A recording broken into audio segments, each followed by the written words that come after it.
Bonjour, je m'appelle Mansof Cheikh Rohou, je suis député du peuple tunisien à l'Assemblée nationale constituante à Tunis, représentant le courant réformateur du Parti démocrate progressiste et vice-président de la commission finances dans cette même assemblée.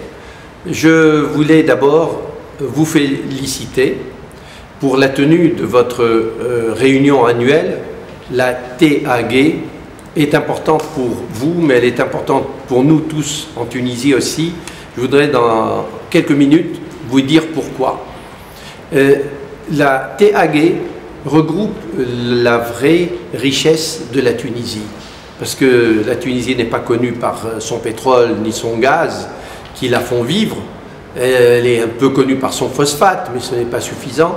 La vraie richesse de la Tunisie, ce sont ces filles et ces garçons qui ont décidé d'investir en eux-mêmes, d'investir dans la formation, l'éducation, et qui sont allés aux quatre coins du monde pour obtenir cette connaissance et cette compétence. Venir aujourd'hui organiser cette première réunion, c'est dire à la Tunisie, voilà, les ressources de la Tunisie sont en train de se poser les questions pertinentes sur leur manière de contribuer à l'essor de notre pays. La Tunisie est passée par l'étape de la démocratisation, elle est passée par l'étape de l'élection de la première instance totalement élue par le peuple. Elle a donc un gouvernement qui est issu de cette assemblée, elle a un président de la République issu de cette assemblée, mais que ce soit l'Assemblée, le président de la République ou le gouvernement, tout le monde est ici de manière temporaire jusqu'à la rédaction de la Constitution de la Tunisie, qui sera très certainement prête d'ici le mois d'octobre. Mais en attendant, vous êtes des compétences tunisiennes. Ces compétences tunisiennes sont la richesse de la Tunisie, et là où vous êtes, certains disent c'est un danger d'avoir nos compétences à l'étranger, en Allemagne en particulier, pays prestigieux en Europe et dans le monde, parce que s'ils sont en Allemagne, ils finiront par être volés, entre guillemets, par les entreprises allemandes. Donc on aura ce qu'on appelle en anglais du brain drain, c'est-à-dire de la fuite des capitaux. Moi je dirais non, je vous vois plutôt comme étant un investissement de la Tunisie, en Allemagne ou ailleurs, et demain, quand vous déciderez qu'un projet est suffisamment mûr, vous allez certainement penser à la Tunisie émergente de demain et après-demain pour venir le développer. Et j'appelle ceci brain gain. Ce n'est plus la fuite des cerveaux, mais c'est la capitalisation sur les cerveaux. Et le critère important pour l'émergence de la Chine il y a quelques années, c'était combien les Chinois hors Chine ont décidé d'investir en Chine.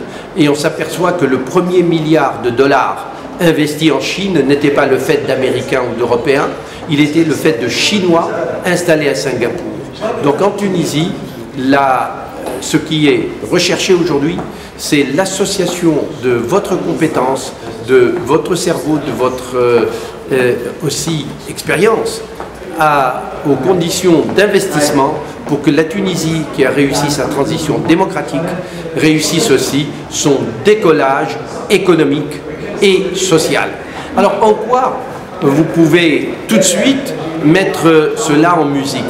Premièrement, vous allez pouvoir parler des avantages de la Tunisie en termes d'investissement aux entreprises dans lesquelles vous êtes en stage ou bien auprès desquelles vous avez réussi à avoir des contrats.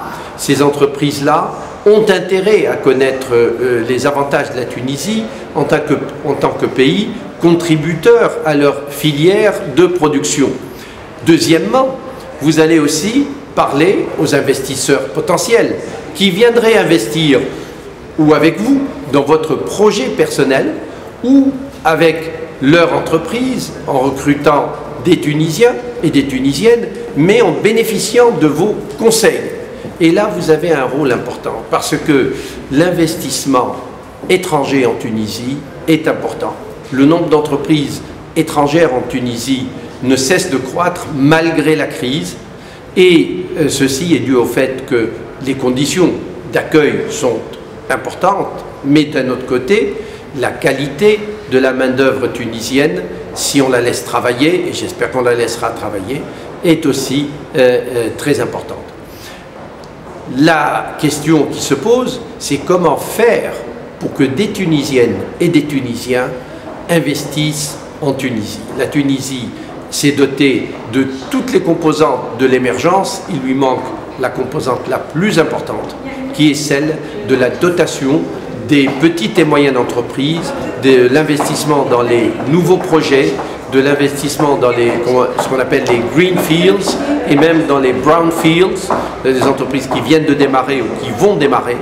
Et là, votre connaissance des secteurs scientifiques auxquels vous êtes associés est importante et vous pouvez démarrer tout seul ou avec des partenaires allemands ou avec des partenaires internationaux en Tunisie, ce qui pourra être demain l'entreprise prometteuse. Vous savez, il y a quelques mois, j'étais invité à Harvard pour aller donner une série de conférences sur l'économie tunisienne. Ils m'ont logé très gentiment dans l'ancienne chambre de John Fitzgerald Kennedy quand il était étudiant là-bas. C'était émouvant de trouver sa machine à écrire, son bureau, ses photos. Mais ce qui m'a touché encore plus, c'est que la chambre à côté était celle de Zuckerberg. Zuckerberg qui, pour s'amuser pendant son séjour au campus, a créé un jeu qu'il a appelé Facebook. Plus de 100 milliards de dollars aujourd'hui, 2,5 fois le produit intérieur brut tunisien. Eh bien, pendant que lui était en train de monter Facebook, un autre Tunisien a essayé de démarrer une entreprise. Il a essayé d'abord de trouver un emploi dans le sud-ouest tunisien, dans le centre-ouest tunisien. Il n'a pas réussi. Il est allé monter sa propre entreprise, sa propre Facebook. Ça consistait en l'achat d'une brouette et l'achat de fruits. Il est devenu vendeur de fruits. Eh bien, il a été empêché même de démarrer cette entreprise. Le nom est très connu, c'est le symbole de la révolution tunisienne. Mon idéal est que de vous voir toutes et tous démarrer comme Zuckerberg votre projet de là où vous êtes, de le faire développer et de venir en Tunisie plus tard pour l'exploiter de manière industrielle. C'est ce que font mes étudiants indiens, que ce soit en Californie ou en France.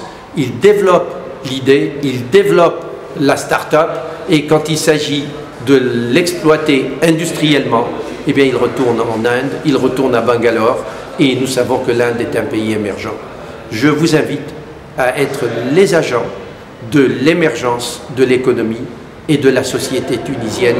Pour moi, cette émergence est inéluctable. La Tunisie ira dans ce sens. La démocratie fait que on se bat beaucoup, mais c'est tout à fait normal de ne pas être toujours d'accord. Mais nous allons dans le bon sens. Je vous souhaite plein succès à votre réunion. Merci de m'avoir invité, même de cette manière. Je suis désolé, je ne peux pas me déplacer de Tunis. Et je vous souhaite tous et toutes un succès total et un succès pour notre pays qu'on aime bien, la Tunisie. Merci.